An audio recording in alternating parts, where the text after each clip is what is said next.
நீதிபதி ஜி.ஆர். சுவாமிநாதனை தகுதி நீக்கம் செய்யக்கோரும் இம்பீச்மெண்ட் தீர்மானத்திற்கு உள்துறை அமைச்சர் அமித்ஷா எதிர்ப்பு தெரிவித்துள்ளார். அமித்ஷாவின் பேச்சுக்கு எதிராக முழக்கமிட்ட தமிழ்நாட்டு எம்பிக்கள் நாடாளுமன்றத்தில் இருந்து வெளிநடப்பு செய்தனர்.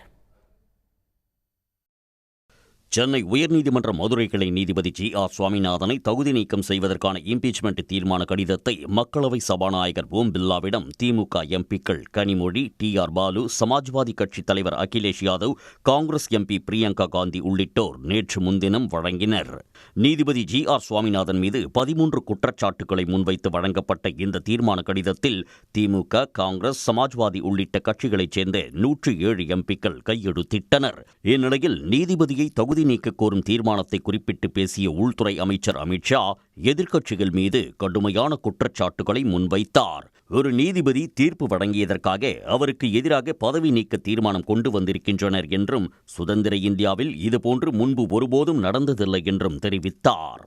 चुनाव हारते हैं तो ईवीएम पर आरोप करते हैं, ईवीएम की दलील अब गले नहीं उतरती तो वोट चोरी का मुद्दा लेकर आए, वोट चोरी का मुद्दा लेकर पूरा बिहार में यात्रा निकाली, फिर भी हार गए.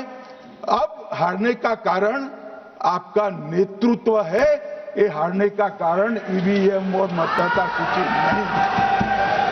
நீதிபதி ஜி.ஆர். சுவாமிநாதனின் தகுதி நீக்க தீர்மானம் குறித்த அமித்ஷாவின் பேச்சுக்கு எதிர்ப்பு தெரிவித்து முழக்கமிட்ட தமிழ்நாடு எம்பிக்கள் மக்களவையிலிருந்து வெளிநடப்பு செய்தனர். உடனுக்குடன் செய்திகளை தெரிந்து கொள்ள சன் நியூஸ் பெல் ஐகானை கிளிக் பண்ணுங்க.